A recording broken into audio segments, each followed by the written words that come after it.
नमस्कार साथियों, आज एक विशेष दिन था जिस दिन 3 अहम फैसले आने थे। 2 फैसले कोर्ट से आने थे और एक था वित्तविहीन शिक्षकों की सेवा नियमावली से संबंधित।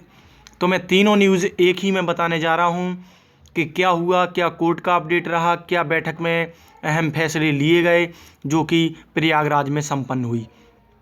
तो ये देख रहे हैं कि 69,000 शिक्षक भर्ती परिणाम पर रोक जारी, कल फिर होगी सुनवाई। तो अभी सुनवाई आज नहीं हो पाई है पूरी, तो ये कल होगी। तो यूपी में 69,000 सहायक शिक्षकों की भर्ती के परिणाम पर लगी रोक को एक दिन के लिए और बढ़ा दिया गया। बुधवार को भी कोर्ट में सुनवाई जारी रहेगी। 69,000 पदों पर भर्ती के लिए 6 जनवरी को लिखित परीक्षा हुई थी। गौरतलब है कि कई अभ्यर्थियों ने परीक्षा में 60 से 65% क्वालिफाइंग मार्क्स तय किए जाने को चुनौती दी थी। 8 जनवरी को परीक्षा की आंसर की जारी की गई थी। हाईकोर्ट लखनऊ बेंच ने 17 जनवरी को भर्ती की लिखित परीक्षा के परिणाम पर रोक लगा दी थी। इसके बाद 21 जनवरी को यथास्थिति बरकरार रखने का आदेश। अगली सुनवाई के लिए 29 जनवरी की तिथि तय की गई।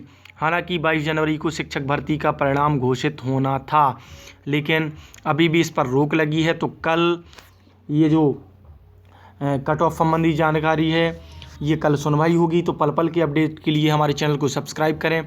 अगली जो न्यूज़ है उसको देखते हैं हम कि क्या है वो।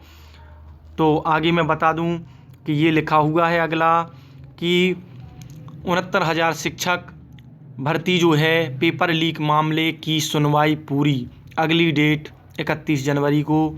तो ये जो सुनवाई है वो पूरी हो गई है और अगली डेट जो दी गई है वो होगी 31 जनवरी को। तो ये भी अहम दिन है। अगले दिन हमारे इससे जुड़ने के लिए यूट्यूब से मैं आपको सटीक जानकारी देता हूँ। चैनल पसंद आए तो सब्सक्राइब करना ना भूलें। तो ये जो रिट थी, इसको यही लग रहा था कि कहीं खारिज ना हो जाए, लेकिन जज साहब ने इसको सुना और समझा और इस पर जो फैसला है वो 31 जनवरी को आएगा। तो ये न्यूज़ है। और इसमें है कि आगे आपको बता दें कि उत्तर प्रदेश में सहायक शिक्षकों की 69,000 पदों की भर्ती में क्वालिफाइंग मार्क्स को हाईकोर्ट की लखनऊ बेंच में चुनौती दी गई थी। दर्जनों याचियों की ओर से दाखिल अलग अलग 9 याचिकाओं में सहायक अध्यापक भर्ती परीक्षा 2019 के क्वालिफाइंग मार्क्स को लेकर चुनौती दी गई थी। याचियों के अधिवक्ता अमित सिंह भदौरिया के अनुसार 7 जनवरी को राज्य सरकार ने जनरल कैटेगरी के लिए क्वालिफाइंग मार्क्स 65%, जबकि रिजर्व कैटेगरी के लिए 60% रखने की घोषणा की थी। याचियों ने कहा कि विज्ञापन में ऐसे किसी क्वालिफाइंग मार्क्स की बात नहीं की गई थी, लिहाजा बाद में क्वालिफाइंग मार्क्स तय करना विधि सम्मत नहीं है। तो ये तो हो गई आपकी न्यूज़ें जो कोर्ट से संबंधित थी, जिनमें 2 न्यूज़ें थी। एक थी आपकी कि जो परीक्षा है रद्द कराई जाए, दूसरी मैंने आपको बता दी।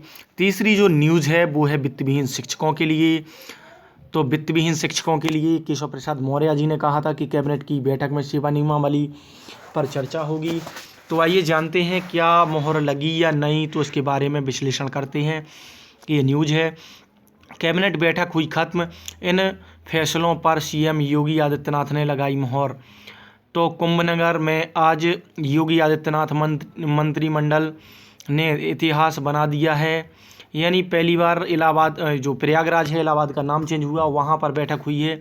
उत्तराखंड के गठन के बाद ये पहला मौका है जब उत्तर प्रदेश में मंत्रिमंडल की बैठक लखनऊ के बाहर हुई है। मेरठ से प्रयागराज तक गंगा एक्सप्रेस वे को आज कैबिनेट मीटिंग में हरी झंडी दी गई।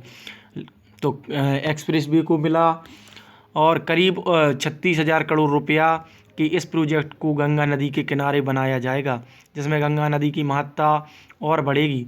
मुख्यमंत्री आदित्यनाथ ने आज कैबिनेट बैठक के बाद अपनी घोषणा की। मेरठ से प्रयागराज तक प्रस्तावित यह एक्सप्रेस वे अमरोहा, बुलंदशहर, बदायूं, शाहजहांपुर, बरेली, फतेहपुर प्रयागराज से सीधा जोड़ेगा। मुख्यमंत्री ने कहा कि आज यहाँ पर संपन्न कैबिनेट बैठक का केंद्र बिंदु प्रयागराज ही था। प्रयागराज की कनेक्टिविटी के लिए गंगा एक्सप्रेस वे प्रस्तावित किया गया। यह एक्सप्रेस वे 4 लेन होगा। इसके बाद में 6 लेन में परिवर्तित किया जाएगा। यह एक्सप्रेस वे पश्चिमी उत्तर प्रदेश को प्रयागराज से जोड़ेगा। उन्होंने कहा कि अनेक कारणों से इस बार का प्रयागराज कुंभ अनोखा है। पिछले कुंभ की तुलना में काफ़ी बहुत बदला गया है। उन्होंने कहा कि हमारे पास समय कम था, इसके बाद भी काफ़ी अच्छा काम किया है। और आगे देखें तो इसमें मुझे कहीं पर वित्तविहीन शिक्षकों संबंधी वेदना कोई दिख नहीं रही है। आगे एक और न्यूज़ की कटिंग है शेष, तो वो भी हम देख लेते हैं क्या है। तो इसमें लिखा है कि भगवान राम के साथ मिलन के रूप में निषाद राज की मूर्ति और पार्क बनाया जाएगा। बुंदेलखंड एक्सप्रेस वे को भी आज सहमति दे दी गई। 296 किलोमीटर लंबा एक्सप्रेस वे 86-64 करोड़ खर्च होंगे और 36-41 हेक्टेयर ज़मीन की ज़रूरत होगी। और मुख्यमंत्री आवास योजना के अंतर्गत कुष्ठ रोग पीड़ितों के लिए आवास बनाया जाएगा और 3791 कुष्ठ रोगियों को लाभ मिलेगा। प्रयागराज से चित्रकूट के बीच पहाड़ी महर्षि वाल्मीकि की प्रतिमा। रामायण शोध संस्थान का फैसला लिया गया। वाल्मीकि की प्रतिमा भी लगेगी, यानी प्रतिमाएं लग रही हैं, सीधी सी बात, और धार्मिक काम हो रहे हैं। यहाँ हमें लगता है कि वित्तविहीन शिक्षकों को कुछ मिलने वाला नहीं है, तो ये इतना दिया गया है। बाकी कल जो न्यूज़ आएगी उसमें मैं पूरी तरह से बता दूंगा कि क्या हुआ क्या नहीं हुआ। तो वित्तविहीन शिक्षकों को कोई आशा या उम्मीद नहीं दिख रही है कि सेवा नियमावली पर मोहर लगी है। बाकी मैं अगर आती है ऐसी कोई भी न्यूज़ तो मैं तुरंत अपडेट कर दूंगा चैनल पर। तो हमारे चैनल को वित्तविहीन शिक्षक सब्सक्राइब करना ना भूलें। बहुत बहुत धन्यवाद।